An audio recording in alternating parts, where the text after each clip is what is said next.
This podcast is a member of the New York City Podcast Network at nycpodcastnetwork.com. Visit us to listen to over 250 amazing podcasts just like this one.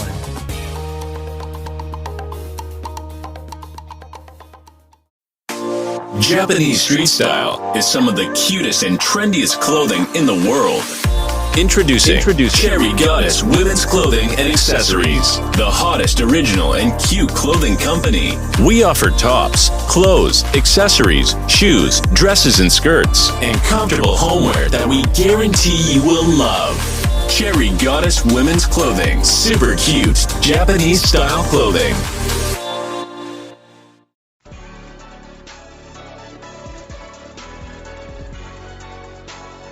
Yeah, Black Wall Street Chronicles. I'm your host, Jeffrey Frazier. This is the first episode. How you guys doing? Thank you for tuning in. Let me introduce myself again. I am Jeffrey Frazier. This is the Black Wall Street Chronicles. This show, the focus of this show is to basically talk about the issues within the African American community, the current events that's going on in the United States of America, and things that's completely screwed up about the human race that we can make fun of.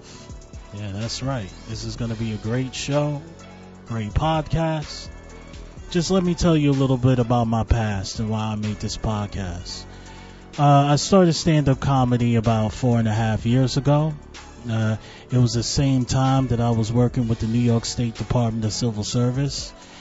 I got laid off and I went through a rut into my stand-up, and I basically started finding out about my family's past. I found out that my great-grandfather was from Durham, North Carolina. Now, I always knew this. What I didn't know is that Black Wall Street was in Durham, North Carolina. Let me explain what Black Wall Street is. During the Civil War, over 700,000 Americans died. 300,000 in the north and 400,000 in the south. What the north did is they basically burned the south to the ground. The only place that the south did not burn was Savannah, Georgia, for whatever reason. So afterwards, our ancestors did not want to be anywhere near a white southerner because they know that they're very angry at the whole south being decimated after the Civil War. So what a group of people did is they created these small townships. These small townships was nicknamed Black Wall Street because these were African American businesses and it was bustling small towns. You see, the history books does not tell about the fact that during the Reconstruction era of our country and during the Jim Crow laws, we actually had successful small businesses. But the reason why these small businesses did not work is because the racist white Americans that was around these small businesses used to harass and bully members of our community. Durham, North Carolina, I believe in 1904. I have to get the year on that, but basically what happened in Durham, North Carolina, that there was a riot. And basically they went into the town and they burned the businesses to the ground. Now, I am a descendant of Black Wall Street, and my great-grandfather used to own a business down there also, and because of the pressure of the Jim Crow laws, my family actually had to move to New York City. And my family actually got decimated because when we was in the South, my grandmother, Louise Bratcher, she had to bleach her skin. And the reason why she had to bleach her skin wasn't because of beauty purposes. She was already light-skinned. She was bleaching her skin to make herself look white as possible so she would not be harassed by the white supremacists that was actually in the outside or the outskirts of town. So it was actually real bad. It had detrimental issues with my family. I'm also doing more research about Black Wall Street, and I heard about Tulsa, Oklahoma. And within Tulsa, Oklahoma, there also was a riot, the biggest race riot in American history, where over 3,000 Americans died. African Americans died. And the reason why there was a riot on that scale, because a white woman accused a black man of rape. Now, instead of going through due process, instead of making sure the American justice system, if this man actually raped this white woman, which I believe he didn't do it, but if he actually raped this white woman, you go through due process and we find out if this guy actually did it. But they didn't even wait for due process. They just went into town and they just burned all our businesses. And that harassment has caused the African American community during the civil rights movement to believe in integration. They believe if you integrate. But when we integrate into the system, well, basically, Martin Luther King basically said that I integrated my people into a burning house. So basically, we integrated into the system thinking that we're going to get equal rights and we're still being treated like crap. So if you're looking on the internet, many of people who are black first, many people who are who for the African American community, American descendants of slaves, is actually looking into creating their own businesses. And that's what basically what this podcast is going to be talking about creating your own businesses, creating your own wealth. We're going to basically instruct the youth how to stay out of trouble. We're going to also talk about members of pop culture who are bad, who I feel are bad for the community. And, if you have any questions, feel free to respond to me. The phone number is 929-227-4646. Thank you very much. Now, we're going to take a quick break. When we come back, we'll basically talk about some things in pop culture, okay? Thank you.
what's up? Thank you for coming back. This is Black Wall Street Chronicles, and I'm Jeffrey Frazier. And we're going to talk about a couple of things, and I feel in pop culture is important. We got to talk about the Oscar success of Black Panther, and we're also going to talk about why certain members of our community, certain hoteps on the internet, actually have a problem with the movie, and I feel that the problem and the issues with the movie is valid, even though I personally like the movie. Now, first off, let's talk about the people who have created the Black Panther. The Black Panther was created by Stan Lee and Jack Kirby. And the individual in world history that was inspired the Black Panther is a man by the name of Mansa Musa. Now, let me tell you exactly who Mansa Musa is.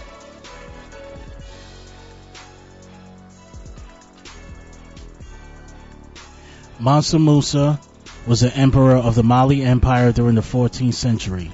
He became emperor in 1307. He was the first African ruler to be widely known throughout Europe and the Middle East, and is regarded as the richest person to have ever lived, with over $400 billion worth of gold, his wealth greatly surpassing anyone today.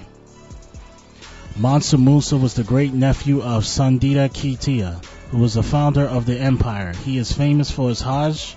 His caravan was to consist of 60,000 people carrying supplies and bags, 500 slaves, each carrying a gold slab, and 80 to 100 camels, each carrying 300 pounds of gold dust. On his journey, he is said to have given out millions of dollars worth of gold. He gave out so much gold in Cairo that the value stayed relatively low for many years. Mansa Musa also helped to spread Islam. He was a devoted Muslim and built many schools based on the teachings of the Quran. There also is saying that every Friday when he stopped while he was on his Hajj, he ordered a mosque to be built because that is a Muslim holy day. He sent students to Islamic universities in Northern Africa. What the hell is this? Wikipedia needs to they need to get their notes correct. After Hajj, European cartographers began to draw Mansa Musa on the maps. As the empire of Mali fell apart, Mansa Musa's reputation did as well. He was no longer drawn as a noble king on maps, but instead more uncivilized. He was drawn as a parody of European royalty, a naked savage with a crown. Mansa Musa was married to Inari Konate. Mansa Musa at the time was worth $400 billion and is still richest man to date. Okay? Now, a lot of people don't know who Mansa Musa is. He is actually he is the richest king that's ever lived. Now, let's talk about how why people are mad at the Black Panthers, not just because of the Mansa Musa reference. They are mad at the Black Panther because it's really fiction. If you really think about it, like, it's not real. According to the mythos in Marvel Comics, Wakanda is the most powerful country in the world. It not only is the most technologically advanced, it also has the cure to all of the diseases.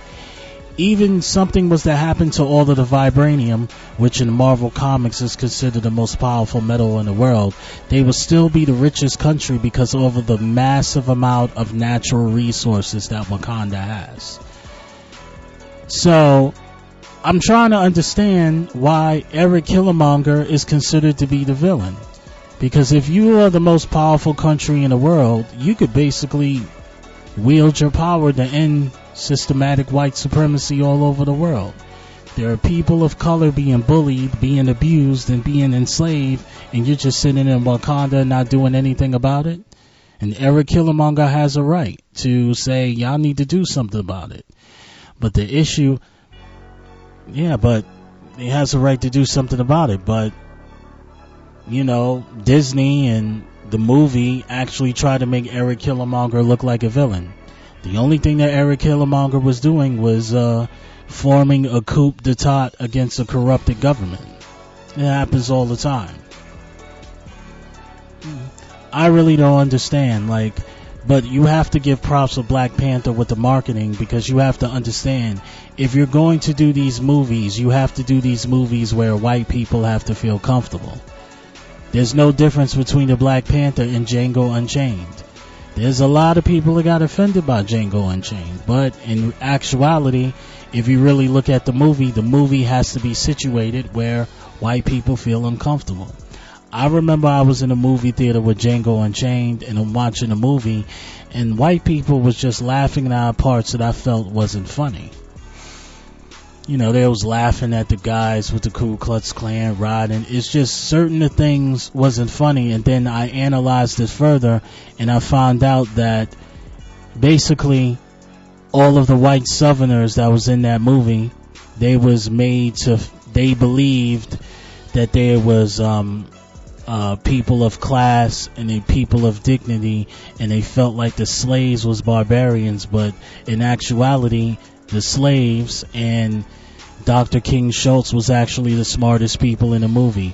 All of those other slave masters and all of those other people was just getting plainly outsmarted by Django Unchained and Dr. King Schultz and the rest of the slaves. They're basically, all of the white men in the movie basically look like Huckleberry Finn rejects. So I don't know. You know, people are really getting tired of these movies in Hollywood, even certain white people. You know, that's just why nobody wants to come out and look at Hollywood movies anymore. Like, they had this movie, what was the movie called? It starred Mahershala Ali. Let me look at my name. Yeah, the movie Green Book. Mahershala Ali had to apologize to the family that the movie, and I believe the movie, who was the person based on again? Yeah. Basically, it's the Green Book is based on a true story. It's about a famous musician, and they had to apologize. Mahershala Ali actually had to apologize to the family because there was so much inaccuracies. Like they tried to make a Viggo Mortensen's character look like that he is a basically a clean cut, you know, white man, but in actuality he's racist also. It's just, they just be doing it. I can't really explain it. I saw the movie. It was just, you got to see it yourself. It's really offensive. You know, we have to talk about the marketing and pop culture with these comic book movies. These comic book movies basically are, you know, the people that look at the comic book movies is basically heterosexual white males. And you have to market it to heterosexual white males. And if you're not able to market it, and if you say anything to these white men on the internet, they'll basically cancel you and they'll boycott your movie. You see what's happening to Captain Marvel, right? You have this woman, the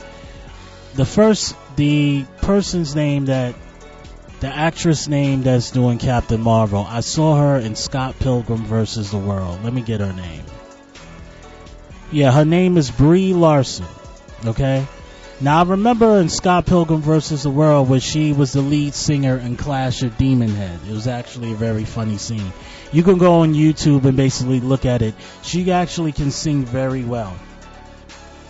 Now, this woman, she's an Academy Award winner, very talented, but she is a staunch feminist. Like, she's really about that feminist shit. OD, right?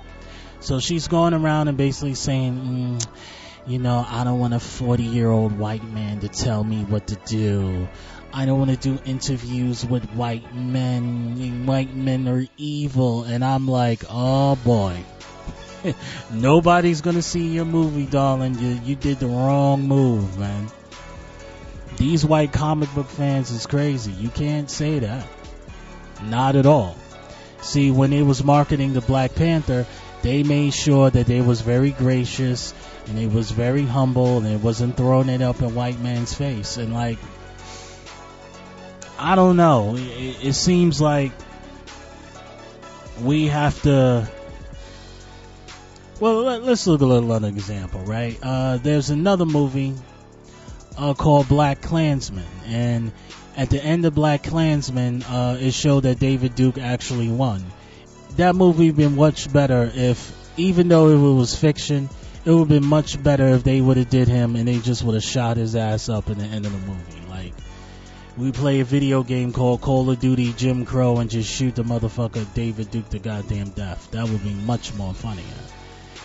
And the thing that we don't like is that at the Academy Awards, when Spike Lee finally won the Academy Award, he was jumping on a grown man. Like, they disrespect you all through your career. They say that you were reverse racist. They're saying all through these things. And then when you finally get your goldy shiny trinket, then you want to turn around and you want to... I don't know, man. I don't know what's going on in Hollywood. Just a whole lot of crap. What about Terry Crews, man? Terry Crews, he was...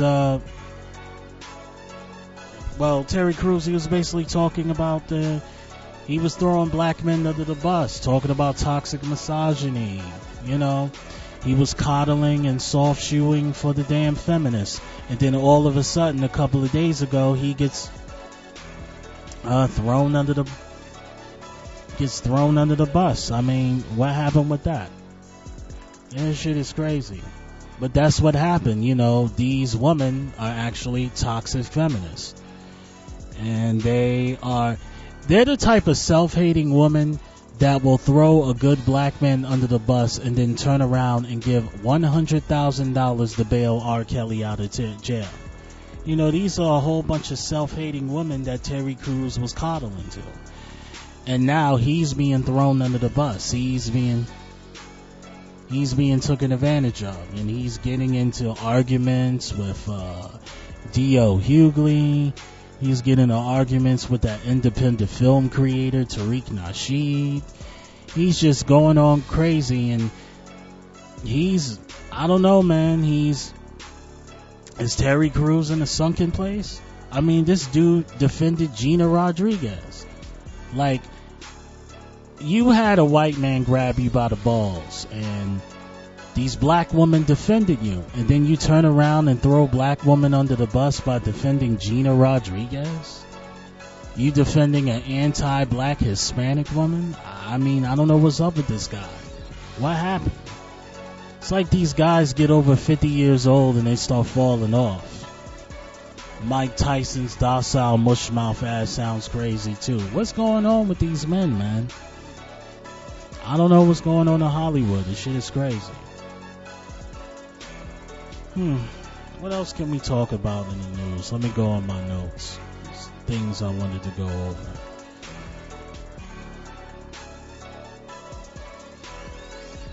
Let's see. So, being that this is Black Wall Street Chronicles, I want to talk about business and the ins and outs of what we should do, what we should not do. Okay? Now, there's a rapper by the name of Soulja Boy.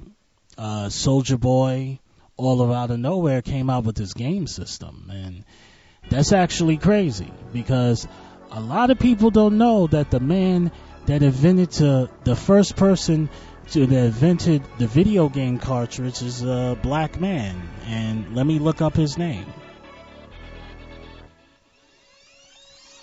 Give me a second.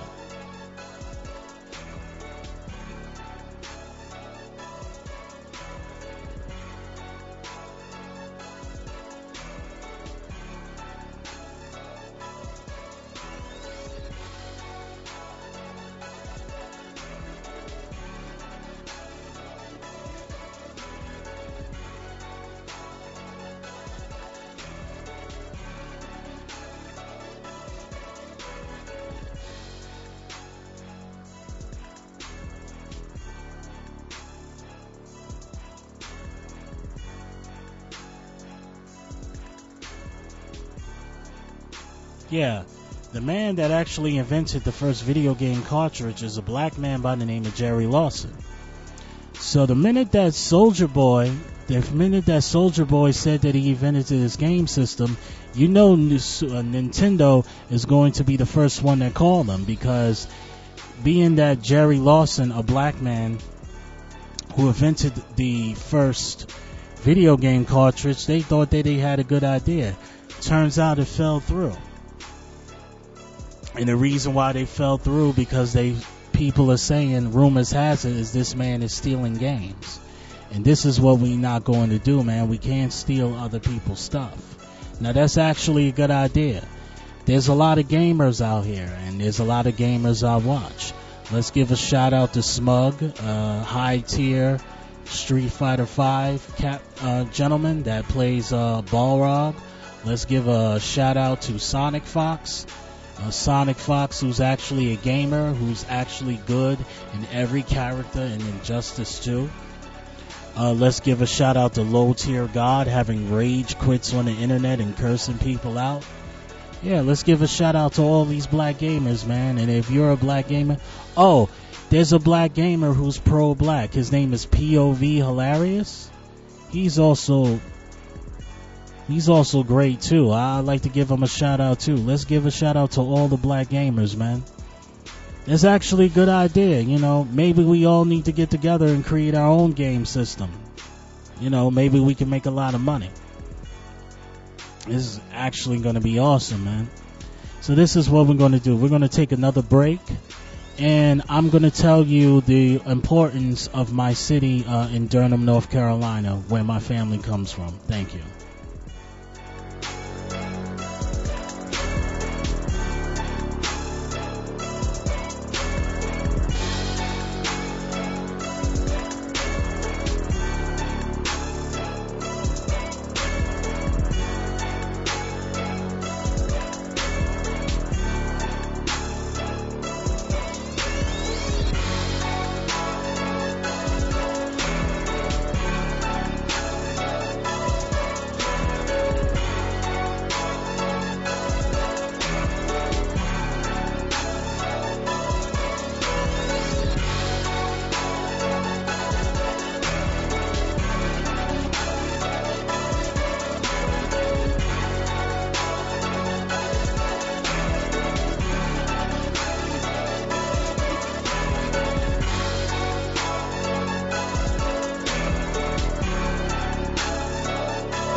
Yes, Jeffrey Frazier again, the Black Wall Street Chronicles.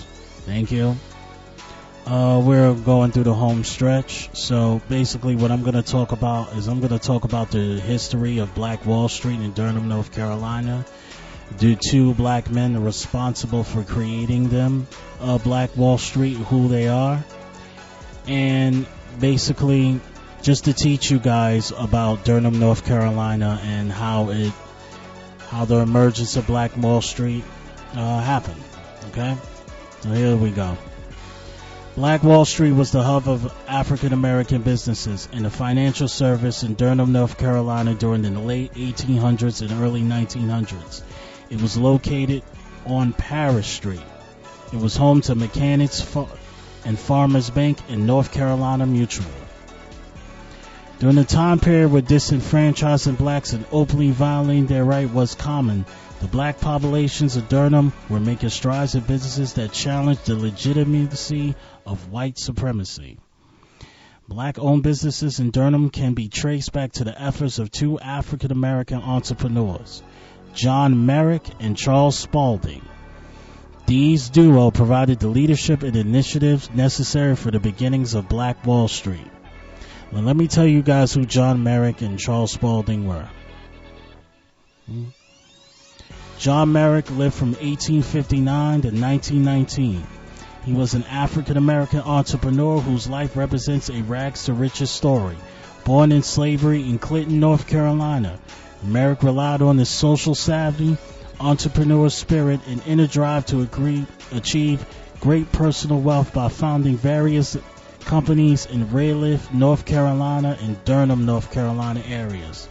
Most notably, the North Carolina Mutual Life Insurance Company. Portion of his wealth was channeled back to the black community where through philanthropy, John Merrick was a great man. His business acumen and social consciousness made him one of the most influential members of the African American community in his lifetime. Now, let's find out who. Give me a second.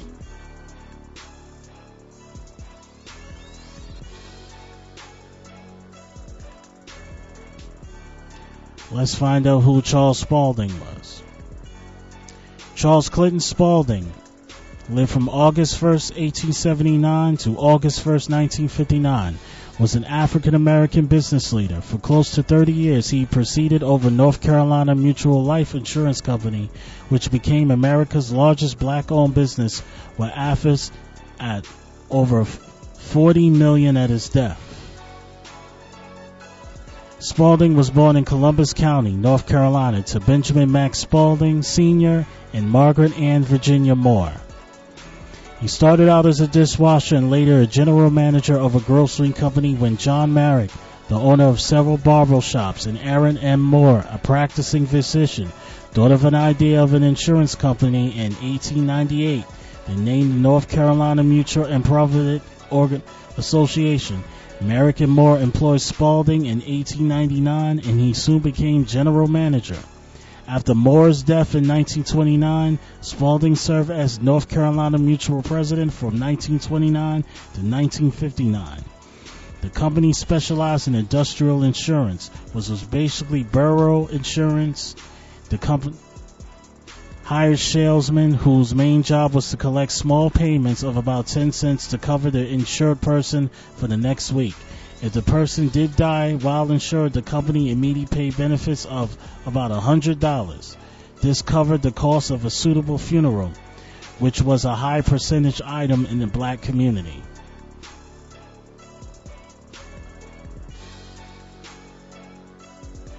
Now, through able to increase African American wealth, Black Wall Street did not distribute their newfound wealth equality within Durham's black community hiding. The region also promoted basic social restructuring for blacks, but did not contribute to desegregation efforts. The southern United States was left in turmoil in a few decades of reconstruction following the Civil War. During the late 1800s, most of the southern regions were rebuilding infrastructure damaged by war. Racial tensions were at an all-time high due to the recent emancipation of all black slaves and the new economic and social competition they represented in many whites' eyes. But through these African Americans have been freed, their quality of life saw little improvement. Estimates from government officials say almost 85% of blacks were living below the poverty line during the late 1800s. Automatically placed at the bottom of the social ladder, blacks were denied virtually all rights afforded to whites. Okay? And that's basically the history of Black Wall Street in Durham, North Carolina. Next week, I will talk about Black Wall Street in Tulsa, Oklahoma, and I'll talk about the tragedy where 3,000 African Americans died during a race riot. Thank you very much, and I hope to see you next week. All right? Thank you. Have a nice night.